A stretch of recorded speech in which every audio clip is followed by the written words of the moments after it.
Well, what's the story of your life? Is it a comedy or a tragedy? Comedy is something with a happy ending, fundamentally, and a tragedy as well. It starts bad and gets worse. And is it a tragedy that someone else is imposing on you, or some bit of you that you don't understand? What's the story of your life? Part of that is, well, what do you want? What are you aiming at? That's the reverse of sin, right? Right. You're aiming at something. What do you hope for? So the exercise basically assumes that you treat yourself as if you're someone that you're taking care of. So that's the presupposition.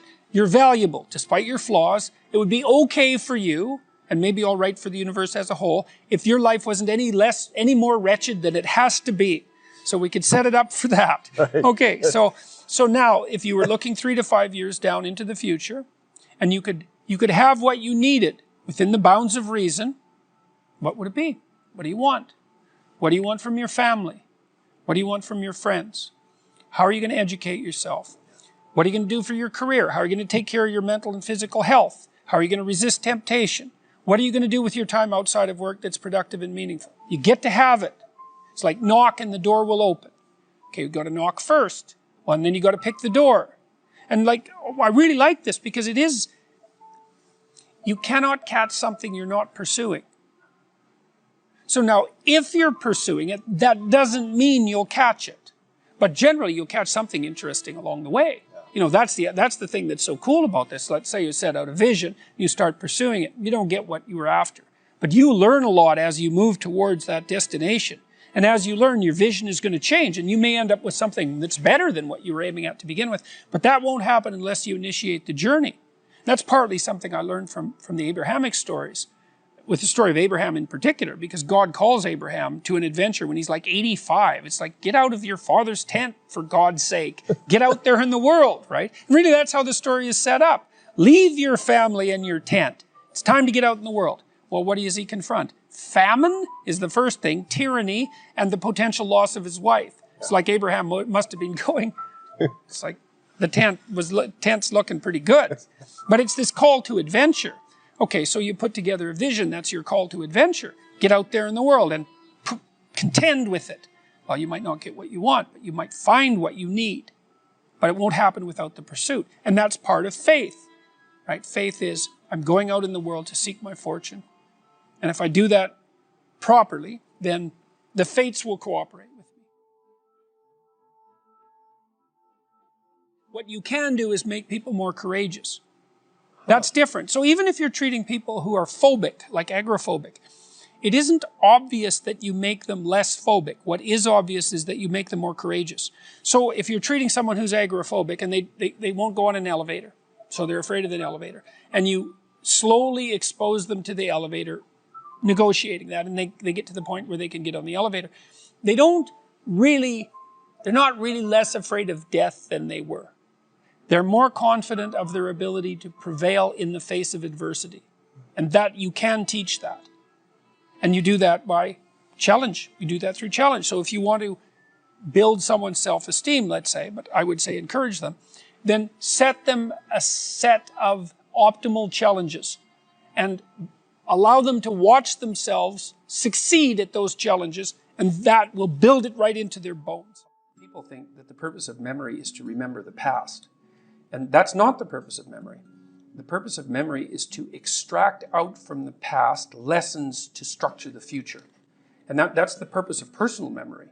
And so you're done with a memory when you've extracted out the information that you can use to guide yourself properly in the future. So if you have a traumatic memory, for example, that's really obsessing you, if you analyze that memory to the point where you figured out how you put yourself at risk and you can determine how you might avoid that in the future, then the emotion associated with that goes away. So memory has a very pragmatic function. And cultural memory is the same thing, is that we need to extract out stories from our past that structure our future. And we need that because, well, first of all, if you don't have a purpose, let's say, it isn't that your life becomes neutral in a meaningless sense. It's that your life becomes characterized by unbearable suffering, because the baseline condition of life is something like unbearable suffering. And what you have to set against that is a noble and worthwhile purpose. And hopefully hopefully your determination of that purpose is buttressed to some degree by the wisdom of the past, because you can't conjure something like that up on your own. And if you provide people with nobility of purpose, then they can tolerate the suffering of existence without becoming entirely corrupted by it.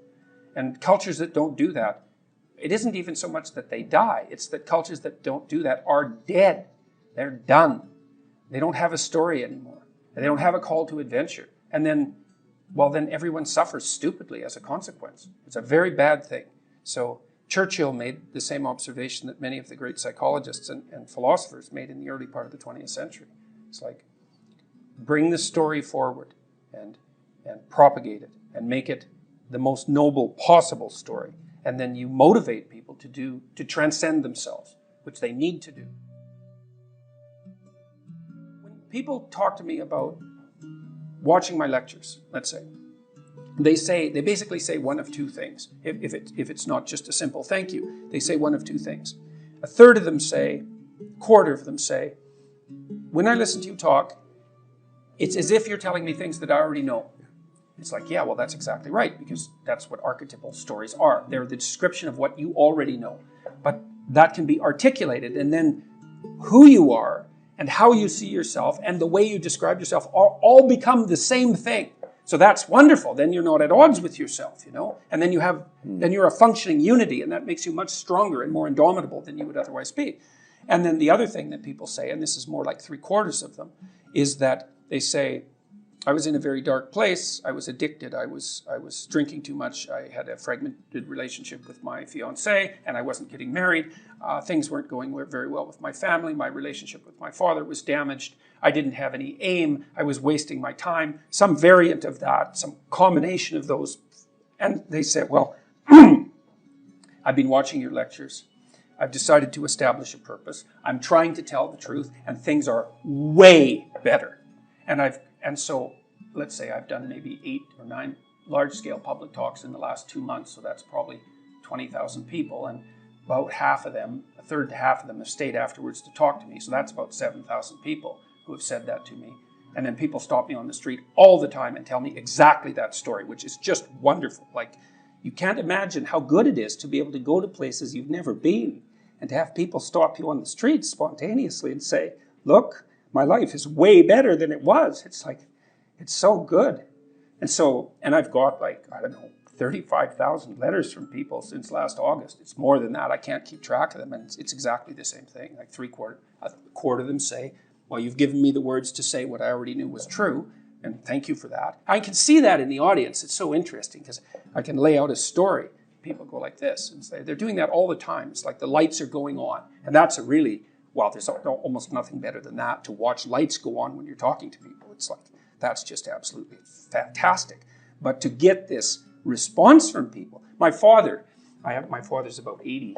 I put him in charge of going through my viewer email, which is an overwhelming job, but we've had discussions about this constantly. He's overwhelmed by the fact that so many people are writing and saying the same thing. It's like, well, I have a purpose, man. My life actually matters. I finally realized that, and I'm putting it into practice. And I'm bearing up under the heaviest load I can imagine, and it's really helping. It's like, God. And that's tens of thousands of responses now. So it's you couldn't hope for anything better than that. There's zero harm in it, right? It's just people putting their lives together. They're not mucking about with other people. They're not trying to make broad-scale social transformations about which they have no idea. They're trying to make their immediate environment better. And it's working. It's like, great. It's great. A journalist asked me why people are responding so positively to what I'm saying. The young men, for example. And I thought, why? Yeah, that's a good question. He says, well, I'm actually on their side.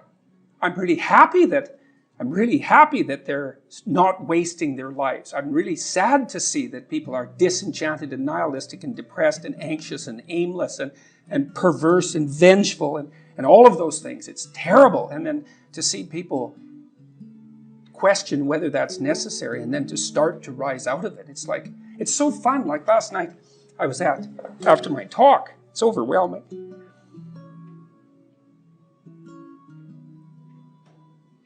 I don't usually think about these things, but I was after my talk last night, and so all these people line up, and they have their 15 seconds with me, and they're kind of tentative. They're excited and tentative when they come up to talk to me, and then they have 15 seconds of time to tell me something. I'm really listening to them, and they're hesitant about whether or not to share the good news about their life. And I think it's often because when people share good news about their life, people don't necessarily respond positively. They don't get encouragement. And people need so little encouragement. It's just unbelievable. And so they'll tell me something good, and I think, God, that's so good. Somebody says, oh, I'm getting along way better with my father. I haven't seen him for 10 years, and now we get along. It's like, God, great. And then the power of that, you can't overstate the power of that for individuals to get their life together. The individual is an unbelievably powerful force, and every single person who gets their act together a little bit has the capacity to spread that around them. It's a chain reaction.